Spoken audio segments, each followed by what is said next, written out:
My story begins in Seattle, Washington.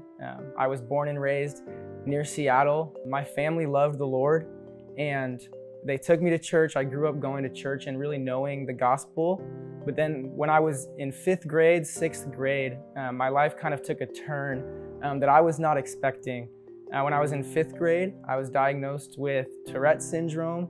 And then in that same year, so in 6th grade, all within the span of about 6 months, I was diagnosed with type 1 diabetes. To be honest, I don't think I fully understood it, especially being older now and looking back.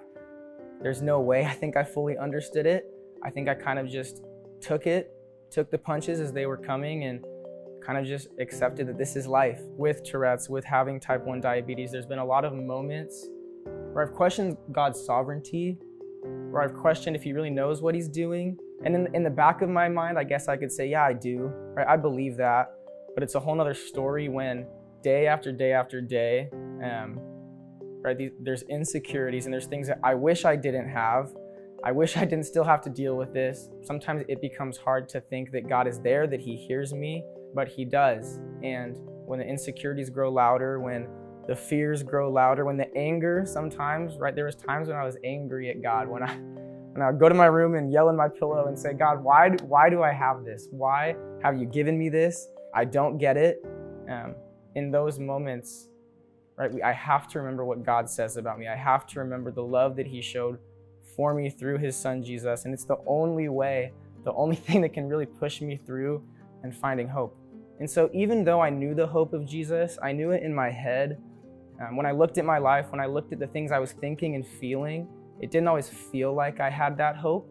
I got to a place in high school as I was growing up where like I said, I really became concerned with what people thought about me.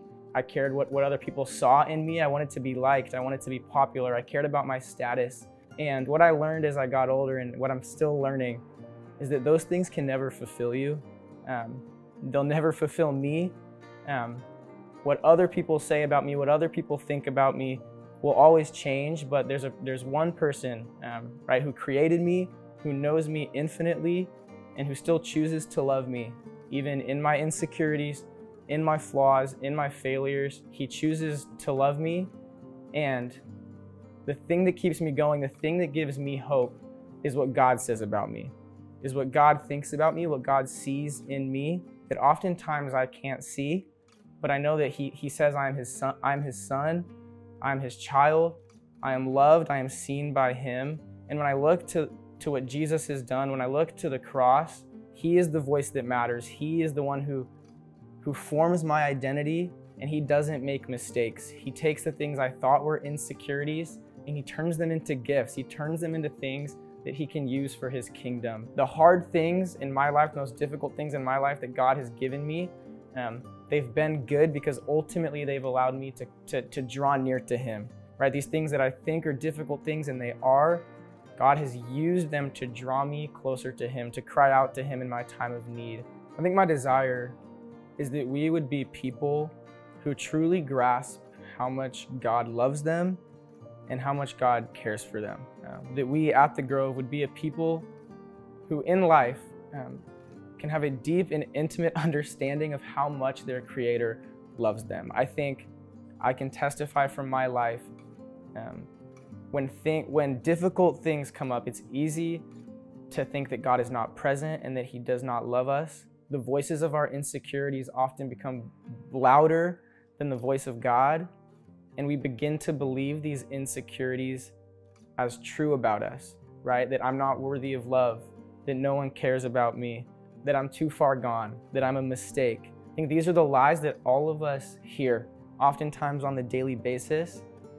And my hope is for us as a church is that we would hear the promises of God, hear the things he says about us, and choose to believe those.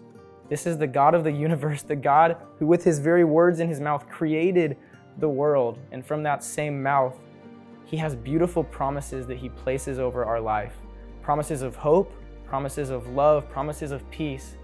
Anything that you're going through in life, God has a promise for you.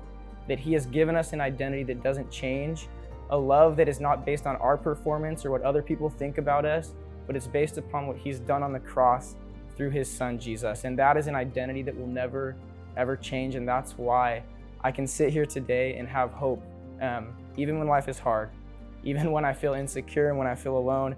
I can have hope knowing what God says about me.